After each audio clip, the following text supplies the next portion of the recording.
ଏବେ ଅଳ୍ପ ଦିନ ତଳେ ଗୋଟେ ଘଟଣା ଘଟିଗଲା जोटा करी दुर्भाग्यजनक जने आदिवासी महिला को किए जने हत्या करी नई भितर फोपाड़ी देइछि तार बेक काटी देइकरी मुंड अलगारे पकई देइकरी समग्र बंगीय समाज आदिवासी समाज आमे दाबी करूछु जे से व्यक्ति को खोजी बाहर करा जाओ। माननीय मुख्यमंत्री सीबीआई तदंत करांतु। इंग्राजी नववर्ष 2026 पाई समस्त को शुभेच्छा अभिनंदन।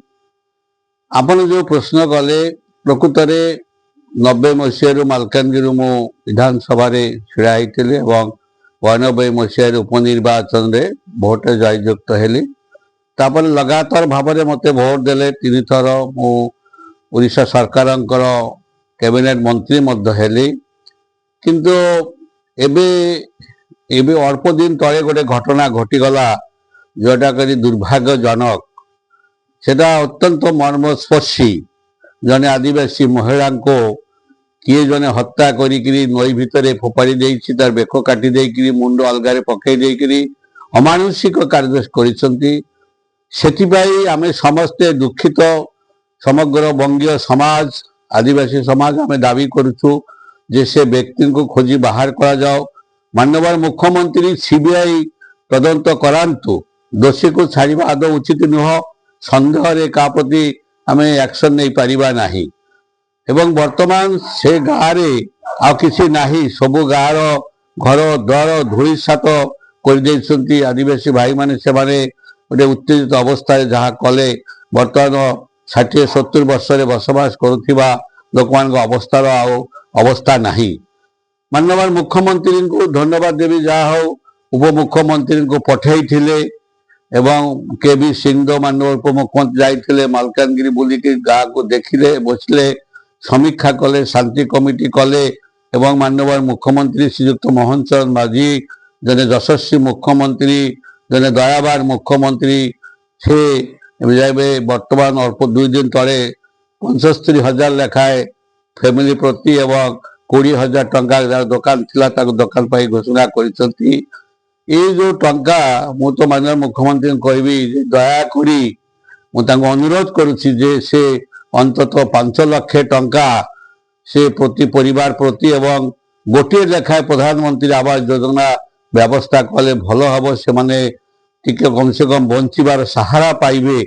एवं आजिकल तो गोटे 75,000 टंका छोटे कामटी भी होना तो ता सहित मु दृढ़तार सहित दाबी करी यशस्वी मुख्यमंत्री को से जन न्यायवान नीतिवान आदर्शवान से दुर्नीति को प्रोत्साह दियंती नहीं अन्याय को प्रोत्साह दियंती नहीं से सीबीआई तदंत जांच करंतु दाबी ये करंतु व्यवस्था करंतु सीबीआई तदंत करंतु दोषी को धरंतु तांको फांसी दियंतु तांको यावज्जीवन कारादंड दियंतु एक नजीर सृष्टि हो जे भविष्यत रे सेठी जेमिति भरी घटना घटिबो नाही।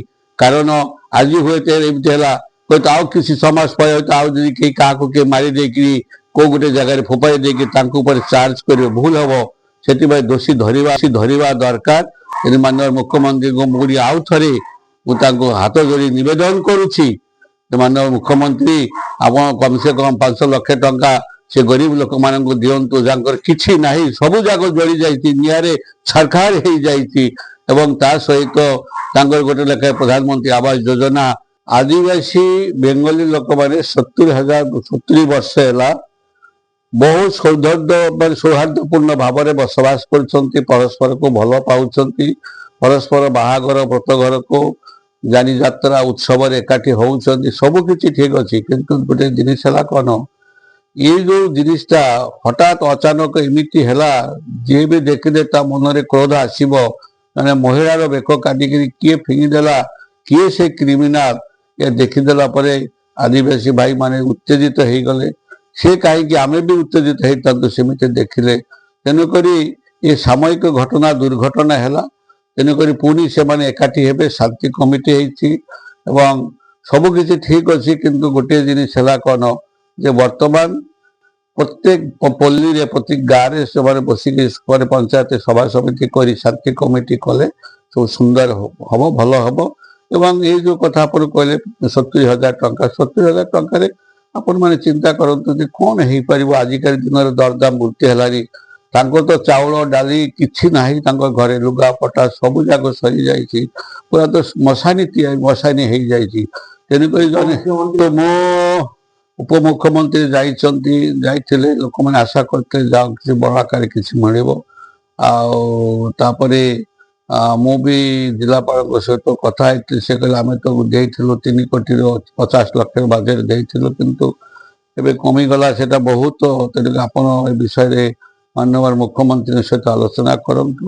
ମୁଁ ମଧ୍ୟ ଚେଷ୍ଟା କରିଛି ମାନ୍ୟବର ମୁଖ୍ୟମନ୍ତ୍ରୀ ଆଲୋଚନା କରିବି, ତାଙ୍କୁ ଅନୁରୋଧ କରିବି, ହାତ ଯୋଡ଼ି ତାଙ୍କୁ ନିବେଦନ କରିବି ଯେ କମ୍ ସେ କମ୍ ଯେହେତୁ ସେମାନେ ଭାରତର ନାଗରିକ, ଓଡ଼ିଶାର ନାଗରିକ ଏବଂ ସେମାନେ ସରକାରଙ୍କୁ ଟ୍ୟାକ୍ସ ପେମେଣ୍ଟ କରୁଛନ୍ତି, ସବୁ ଦେଉଛି, ଖଜନା ପାଉତି ଦେଉଛନ୍ତି, ତେଣୁକରି ତାଙ୍କ ପ୍ରତି ଆଉ ଟିକେ ସଦୟ ହେଲେ ଭଲ ହବ ମାନବିକତା ଦୃଷ୍ଟିକୋଣରୁ। କାରଣ ଏ ବଜାରରେ 70,000 ଟଙ୍କା ଆଦୌ କିଛି ନୁହେଁ।